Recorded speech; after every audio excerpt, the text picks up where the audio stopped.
In a forgotten corner of town stood a house shrouded in mystery and decay. Once a grand mansion, it now loomed like a shadow, with windows like empty eyes watching the world. Vines crept up its walls, their tendrils clawing at the brickwork. Legends whispered of its dark past. They said that in the dead of night, ghostly figures could be seen moving behind the tattered curtains. No one had lived there for decades, not since the tragic events that befell the last family to call it home. This was the story that intrigued a group of friends, leading them to the doorstep of this forsaken place. The group was made up of 5: Jack, Emily, Sarah, Tom, and Mike. Friends since high school, they shared a love for adventure and the paranormal. Jack, the de facto leader, had always been drawn to mysteries. Emily, his girlfriend, enjoyed the thrill of the unknown. Sarah, with her keen sense of curiosity, couldn't resist a good ghost story. Tom, a budding photographer, saw the house as the perfect subject for his next project. Mike, the skeptic, was there to debunk the myths and prove once and for all that there was nothing to fear. One evening, over a few beers, Jack proposed the idea of exploring the haunted house. They set a date for their exploration, the coming Saturday, just after sunset. The house awaited them, its silent promise of terror beckoning them closer. The locked room was the centerpiece of the house's dark legend. It was located on the second floor, directly above the grand foyer, a place that seemed to hold its breath in anticipation. The grand staircase led up to it, each step creaking under the weight of countless untold stories. The door was heavy, made of dark oak, and adorned with intricate carvings that seemed to tell a story of their own. It had no visible keyhole, only a rusted iron handle that seemed to defy all attempts to turn it, as if it were guarding something precious or dangerous. Stories about the room varied, each more chilling than the last. Some said it was where the last owner went mad, driven to insanity by unseen forces that whispered in the dark. Others believed it was a nursery, echoing with the cries of a child who vanished without a trace, leaving behind only a room full of old, dusty toys. The most chilling tale was that it housed a portal to another realm, a gateway to the world of the dead, where spirits roamed freely. Over the years, many had tried to open it, each one more determined than the last. The door remained sealed, like a silent guardian of its secrets, refusing to yield to any force. The friends were fascinated by these tales, especially Jack, who was determined to solve the puzzle. He believed that the key to the mystery lay within the room, and he was willing to do whatever it took to uncover its secrets. Jack spent countless hours researching, poring over old books and documents, trying to find any clue that might help him unlock the door. His friends watched with a mix of curiosity and apprehension, wondering if they were about to uncover something best left forgotten. One day, Jack found an old rusty key hidden in the attic. He held it up, his eyes gleaming with excitement. Could this be the key to the locked room? The friends gathered around the door, their hearts pounding with anticipation. The group arrived at the house just as the sun dipped below the horizon. They stood before the front gate, feeling the weight of the house's dark history pressing down on them. Jack took a deep breath and pushed the gate open, its rusty hinges groaning in protest. They stepped onto the porch, their footsteps echoing in the stillness. The front door loomed before them, its paint peeling and wood splintering. Jack turned the handle, and to their surprise, the door swung open easily. Inside, the air was thick with dust and the scent of decay. Cobwebs draped from the ceiling like ghostly curtains. They switched on their flashlights, the beams cutting through the darkness like knives. The house was alive with activity, a silent witness to the horrors that had unfolded within its walls. The friends split up to cover more ground, their voices echoing through the cavernous rooms. Jack and Emily took the left wing, while Sarah, Tom, and Mike explored the right. Jack and Emily found themselves in what appeared to be a library.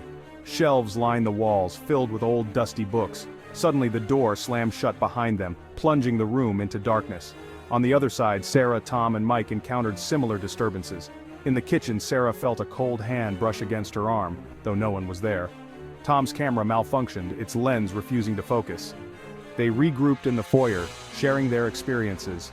Each encounter had left them shaken, but also more determined to reach the locked room. The group gathered at the foot of the grand staircase, their breaths visible in the cold, damp air. Their flashlights illuminated the way ahead, casting long, eerie shadows on the walls.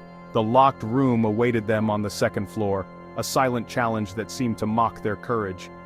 Jack led the way, each step up the creaking stairs sounding like a drumbeat in the quiet house, echoing through the empty halls. The others followed closely, their hearts pounding in unison, their faces etched with a mix of fear and determination.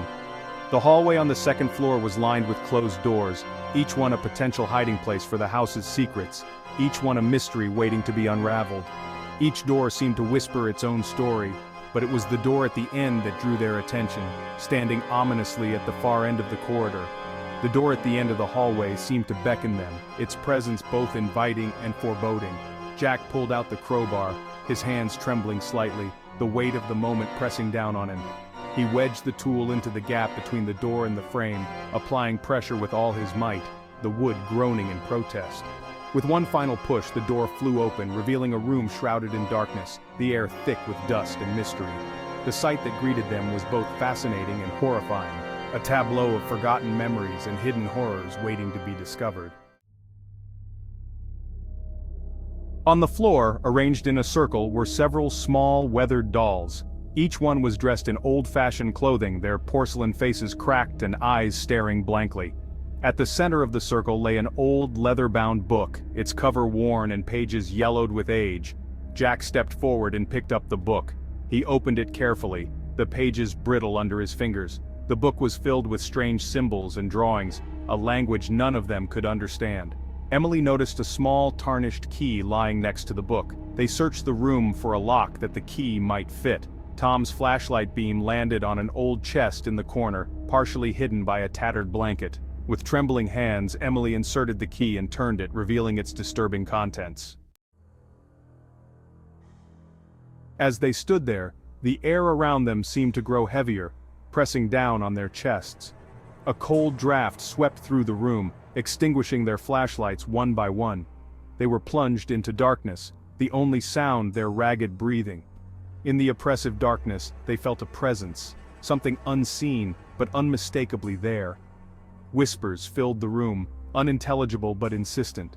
They felt cold fingers brush against their skin, phantom touches that sent shivers down their spines. Jack tried to speak, but his voice came out as a whisper. "We need to get out of here," he said, his words barely audible over the rising cacophony of whispers.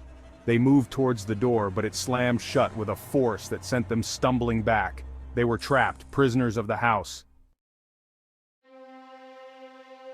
As Emily writhed on the floor, the whispers coalesced into a single, intelligible voice. "Leave," it commanded, the word echoing through the room. The friends froze, their fear turning to terror. In desperation, Jack grabbed the leather-bound book and began to flip through its pages. His eyes landed on a symbol that seemed to glow faintly in the dim light. He traced the symbol with his finger, repeating the incantation written beneath it. As he chanted, the air around them seemed to change. The whispers grew fainter, the oppressive presence lifting slightly. The door creaked open, a sliver of light piercing the darkness. They didn't hesitate, scrambling towards the exit. The friends sat in the car, their breaths coming in ragged gasps, their hearts pounding in their chests.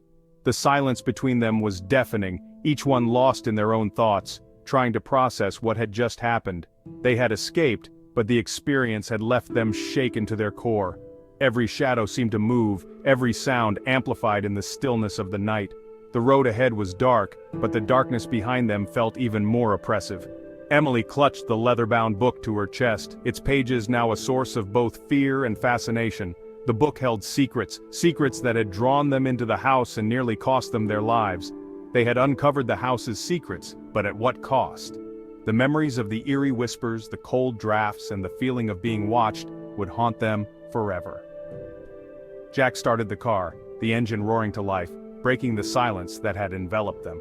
The sound was a small comfort, a reminder that they were back in the real world, away from the horrors of the house. As they drove away, the house grew smaller in the rearview mirror, its presence still lingering in their minds. The further they got, the more they hoped to leave the terror behind, but it clung to them like a shadow.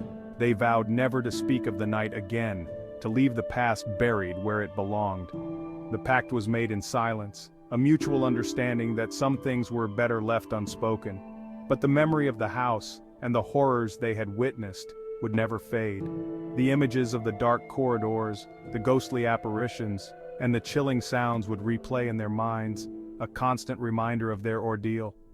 They returned to their normal lives, but things were never quite the same. The mundane tasks of everyday life felt surreal, as if they were living in a dream, always on edge, waiting for the nightmare to return. The house had taken a piece of each of them, a part that would never be reclaimed. Their eyes, once full of life, now held a haunted look, a reflection of the darkness they had encountered. The eerie, empty rooms of the house remained in their memories, a place they would never forget. Years passed, but the memory of the house never faded. It haunted their dreams, a constant reminder of the night they dared to uncover its secrets. Emily, once full of life, became a shadow of her former self.